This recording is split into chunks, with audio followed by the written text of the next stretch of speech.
আসসালামু আলাইকুম রহমতুল্লাহ। ফ্রেন্ডস, কথা বলবো ফেসবুক পেজের নতুন এবং পুরাতন একটা প্রবলেম, যেটা এক ধরনের ফ্ল্যাগ কন্টেন্ট টাইপের বলতে পারেন, যেটা নতুন একটা ইন্টারফেস নামে পরিচিত। তো আমরা যদি এটা সমস্যা আমাদের ফেসবুক পেজ রিকমেন্ডেশনের মধ্যে ক্লিক করি, তাহলে আমরা এখানতে দেখতে পাচ্ছি যে আমাদের রিকমেন্ডেশন যে অপশনটা আছে সেখানে একটা পপ আপ ওপেন করতেছে এবং এখানে কি বলতেছে আপনার পেজের মধ্যে এমন কিছু কন্টেন্ট আছে যেটা বলতে পারেন যেটা এক ধরনের রিকমেন্ডেশন মধ্যে পড়ে না, অর্থাৎ এক ধরনের ইম্প্যাক্ট। তো কি করতে হবে, আপনার পেজের মধ্যে এই যে কন্টেন্টগুলো আছে সেটা আপনাকে ডিলিট করতে হবে। কোন কন্টেন্ট কোনটা আমি কিভাবে বুঝবো, সেটা বোঝার জন্য কিন্তু এই দেখেন রিভিউ কন্টেন্ট নামে অপশনটা আছে। তো প্রথমত এই বিষয়টা আপনাদের বুঝতে হবে যে যতক্ষণ আপনি এই প্রবলেমটা ফিক্সেবল না করবেন ততক্ষণ কিন্তু আপনার পেজের মধ্যে একটা এই পপ আপটা থাকবে, অর্থাৎ এই ধরনের একটা ইম্প্যাক্ট থাকবে।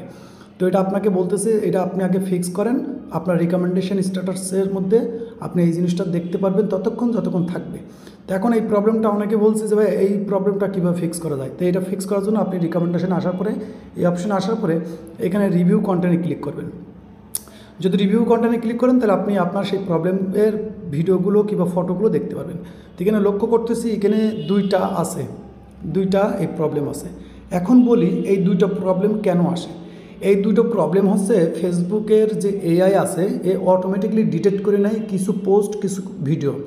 কোন পোস্ট কোন ভিডিও, যে পোস্টগুলো ফেসবুকের যে টার্মস অ্যান্ড পলিসি আছে এইগুলোকে ফলো না করে আপনি পোস্ট করেছেন। তো হয় কি, ফেসবুকের অ্যালগোরিদম এটাকে অটোমেটিকলি ফ্ল্যাগ দিয়ে দেয়। এখানে যদি লক্ষ্য করেন এটা কিন্তু ফেসবুক অটোমেটিকলি ফ্ল্যাগ দিয়ে দেবে। তো এখন এটা ফিক্স করার জন্য সর্বপ্রথম আপনার যে পোস্ট এখানে দুইটা দেখাচ্ছে, এই যে দুইটা পোস্ট আছে এই দুইটা পোস্ট আপনাকে সর্বপ্রথম আগে ডিলিট করতে হবে।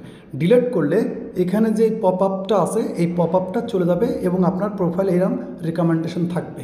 এখানে লক্ষণীয় বিষয় আছে, এই আইকনটা আপনারা যারা দেখেন এখানে কিন্তু দুই ধরনের ইফেক্ট পড়তে পারে। আপনার এই পপ আপটা আসছে আর এই এটার মধ্যে একটা ক্রস চিহ্ন আসছে, ওকে, তাহলে বুঝতে হবে আপনার প্রোফাইল কিংবা পেজ রিকমেন্ডেশন অফ হয়ে গেছে। কিন্তু এর মধ্যে কিন্তু কোনো ক্রস চিহ্ন নাই, অর্থাৎ এই স্টার চিহ্নের মধ্যে কিন্তু কোনো ক্রস নাই মানে এই প্রোফাইল এই পেজ রিকমেন্ডেশন এখনও অন আছে। জাস্ট আপনাকে এই দুইটা পোস্ট রিমুভ করলেই এটা আবার রিকমেন্ডেশন অন হয়ে যাবে, অর্থাৎ রিকমেন্ডেবল আবার হয়ে যাবে। তো এটা করার জন্য আমার সর্বপ্রথম কাজ থাকবে এই যে রিভিউ কন্টেন্টের মধ্যে ক্লিক করব। যে দুটো কন্টেন্টের মধ্যে আমরা ইস্যু দেখতেছি এইটা এবং এই দুটো আমাদের ডিলিট করতে হবে। কীভাবে, এখান থেকে আমরা এই তীর আইকনে ক্লিক করব। তীর আইকনে ক্লিক করলে আপনি পুরো বিস্তারিত জানতে পারবেন যে এটা কেন হয়, কী জন্য হয়, ঠিক আছে। এখানে দুটো পোস্ট আমরা দেখতে পাচ্ছি। তো এখানে বেশ কিছু আর্টিকেল দিয়ে আছে যেটা আপনারা অনেকে দেখেছেন। তো এখানে নিচে আমরা দেখতেছি টেক অ্যাকশান, এই যে টেক অ্যাকশান, এই টেক অ্যাকশানের মধ্যে ক্লিক করব। এখানে আপনার 2টা থেকে 3টে অপশন থাকতে পারে। যদি 3টে অপশন থাকে ভালো, আর যদি দেখেন যে আপনার 2টা আছে তো কিন্তু ডিলিট পোস্ট আছে, ডিলিট করতে পারেন। আর এখানে যদি শুধু দেখেন যে ম্যানেজ পোস্ট, অনেকে বলে ডিলিট পাচ্ছেন, ম্যানেজ পোস্ট যদি শুধুমাত্র ম্যানেজ পোস্ট থাকে তাহলে আপনাকে বুঝতে হবে আপনার যে প্রোফাইল পিকচার আছে কিংবা কভার ফটো আছে এই দুটোর উপরে ফ্ল্যাগ এসেছে। তখন কী করতে হবে, আপনার কভার কিংবা প্রোফাইল আপনাকে চেঞ্জ করতে হবে, তাহলে অটোমেটিকলি ঠিক হয়ে যাবে। তো যেহেতু ডিলিট পোস্ট আছে তার মানে কভার ফটো প্রোফাইলের মধ্যে আসে নাই। তো আমরা সর্বপ্রথম কী ডিলিট পোস্টে ক্লিক করব, ডিলিট করলাম, ওকে। তারপর আপনাদের কাজ থাকবে দ্বিতীয় নম্বর এটা, ওকে, দ্বিতীয় নম্বরটা ক্লিক করবো। প্রথমটা ডিলিট হয়ে গেছে, আমরা দ্বিতীয় নম্বরে আসলাম, ডিলিট পোস্ট ডিলিট, ওকে, দুইটাই মেবি ডিলিট হয়ে গেছে। এখন আমরা কি করব, আমাদের রিকমেন্ডেশনের মধ্যে আবার চেক করব, ঠিক আছে। আমাদের কাজ থেকে কিন্তু ডিলিট হয়ে গেছে, আপনি একবার ফুল বেরিয়ে আসবেন, ওকে। বেরিয়ে আসার পরে এই যে পপ আপটা আছে এই পপ আপটা কিন্তু নেই, একটা রিফ্রেশ দিলে এটা চলে যাবে, ঠিক আছে। তারপরে আমি একটু রিফ্রেশ দিয়ে দেখি কিংবা আমি চেষ্টা করবো আবার এটার মধ্যে ঢোকার জন্য। ব্যাক করে দিলাম, আবার আসলাম, রিকমেন্ডেশনে আসলাম।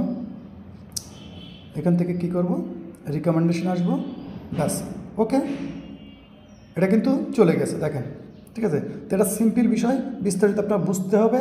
বুঝে আপনার যে পপ আপটা থাকবে সেটা যদি আপনি প্রপারলি বুঝতে পারেন তাহলে যে কোনো প্রবলেম সলভ করা আপনার জন্য ইজি হবে। কারণ বিষয় হচ্ছে আমরা কোনো জিনিস দেখে আমরা এটা কমপ্লিটলি পড়ি না যে আসলে কী বলতে চাচ্ছে। যদি আপনি বিষয়টা কমপ্লিটলি বুঝতে পারেন তো অবশ্যই আপনি কিন্তু খুব সহজে সমাধান করতে পারেন। এখানে যদি স্ট্যাটাস দেখেন আপনার পেজ কিন্তু গ্রিন আছে, ওকে, গ্রিন ঠিক আছে, অর্থাৎ আপনার পেজ কিন্তু ওকে। তো এটা হয় কি, এটা অটোমেটিকলি ফ্ল্যাগ এসে যায়, আর কিছু কন্টেন্ট আছে যেগুলোর জন্য অটোমেটিকলি ফ্ল্যাগ এসে যায়। তো আশা করি কমপ্লিটলি বুঝতে পেরেছেন। ভিডিও ভালো লাগলে লাইক কমেন্ট শেয়ার করে দেবেন এবং অবশ্যই আপনাদের মূল্যবান কমেন্ট করতে কিন্তু ভুলবেন না। ততক্ষণ ভালো থাকবেন এবং নিজের খেয়াল রাখবেন। আল্লাহ হাফেজ।